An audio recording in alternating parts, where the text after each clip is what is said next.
இந்த வீடியோவில் நம்ம 10th பாலிட்டி லெசன் 1 இந்தியன் கான்ஸ்டிடியூஷனில் இருக்கக்கூடிய பாக்ஸ் கொஷின்ஸ் எல்லாம் பார்க்க போகிறோம். இந்திய அரசியலமைப்பு. இந்திய அரசியலமைப்பு சட்டம் யார் கைப்பட எழுதப்பட்டதுன்னா பிரேம் பிஹாரி நரேன் ரைஜரா என்பவரால் இட்டாலி பாணியில் எழுதப்பட்டது. அடுத்த பாக்ஸ் 1789ஆம் ஆண்டு பிரெஞ்சு புரட்சியின் போது முக்கிய முழக்கங்களாக இருந்தது என்னென்னா சுதந்திரம், சமத்துவம், சகோதரத்துவம். இந்திய அரசியலமைப்பின் முகவுரையில் இவற்றிற்கு முக்கியத்துவம் தந்திருக்காங்க. அடுத்த பாக்ஸ் 1978ஆம் ஆண்டு 44வது அரசியலமைப்பு சட்ட திருத்தப்படி அடிப்படை உரிமைகள் பட்டியலிருந்து சொத்துரிமையை நீக்கிட்டாங்க.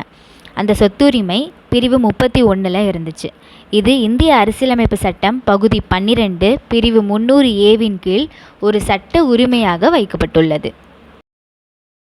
அடுத்து ஆரம்பத்தில் அதிகார பகிர்வு மத்திய பட்டியலில் 97, மாநில பட்டியலில் 66, பொது பட்டியலில் 47 இருந்தது. தற்போது அதிகார பகிர்வு பார்த்தா மத்திய பட்டியலில் 100, மாநில பட்டியலில் 61, பொது பட்டியலில் 52 துறைகள்னு மாற்றிருக்காங்க. 1976ஆம் ஆண்டு மேற்கொள்ளப்பட்ட 42வது அரசியலமைப்பு சட்ட திருத்தம் மாநில பட்டியலில் இருந்து 5 துறைகளை பொது பட்டியலுக்கு மாற்றிருக்காங்க.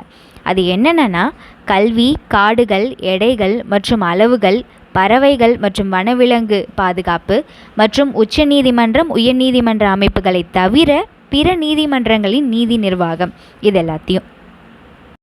அடுத்து மத்திய மாநில அரசுகளோட உறவுகள் குறித்து முழுவதும் ஆராய தமிழக அரசு டாக்டர் PV ராஜமன்னர் தலைமையின் கீழ் 3 குழு ஒன்றை நியமித்தது. எப்போனா 1969.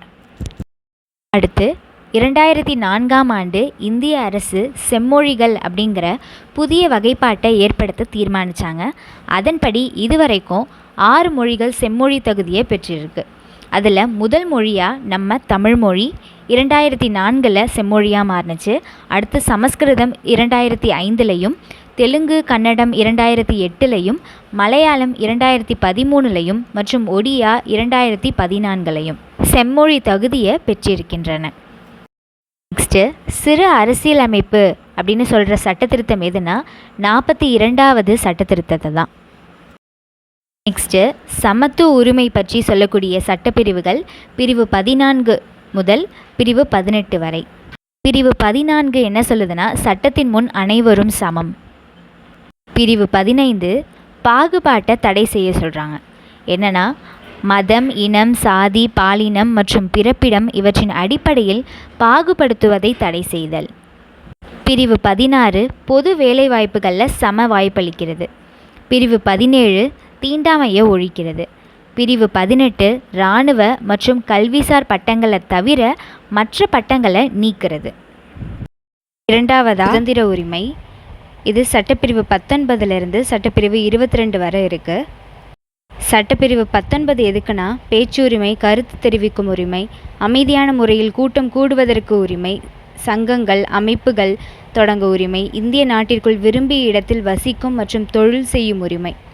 அடுத்து சட்டப்பிரிவு 20 எதுக்குன்னா குற்றஞ்சாட்டப்பட்ட நபர்களுக்கான உரிமை மற்றும் தண்டனைகளிலிருந்து பாதுகாப்பு பெறும் உரிமை.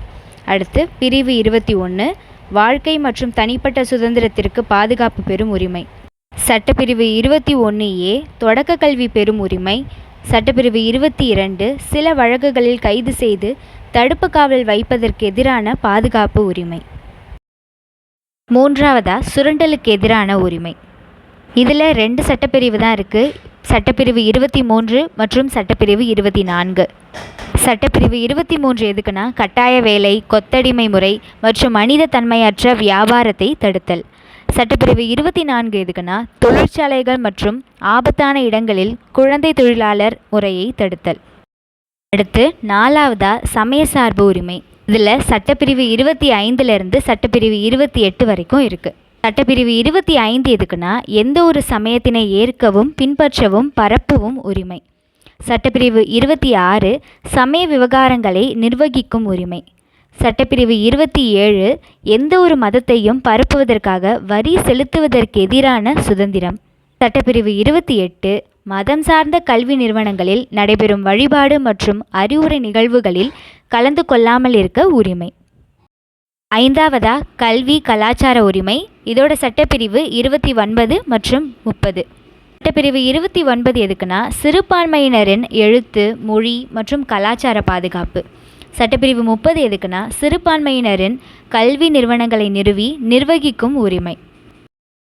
6வதாக அரசியலமைப்புக்கு உட்பட்டு தீர்வு காணும் உரிமை, அதாவது சட்டப்பிரிவு 32. தனிப்பட்டவரின் அடிப்படை உரிமைகள் பாதிக்கப்படும் போது நீதிமன்றத்தை அணுகி உரிமையை பெறுதல். சட்டப்பிரிவு 32 இதயம் மற்றும் ஆன்மான்னு டாக்டர் BR அம்பேத்கர் அவர்கள் சொல்லியிருக்காங்க. அடுத்து 2002ஆம் ஆண்டு மேற்கொண்ட 86வது அரசியலமைப்பு சட்ட திருத்தப்படி இந்திய அரசியலமைப்போட பிரிவு 45 திருத்தி பிரிவு 21A கீழே தொடக்க கல்வி அடிப்படை உரிமையாக சேர்த்துருக்காங்க. இந்த திருத்தம் மாநில அரசுகள் முன்பருவ மழலையர் கல்வியை 6 வயது வரையுள்ள குழந்தைகளுக்கு வழங்க அறிவுறுத்தியிருக்காங்க. அதாவது early childhood care and education ECCE.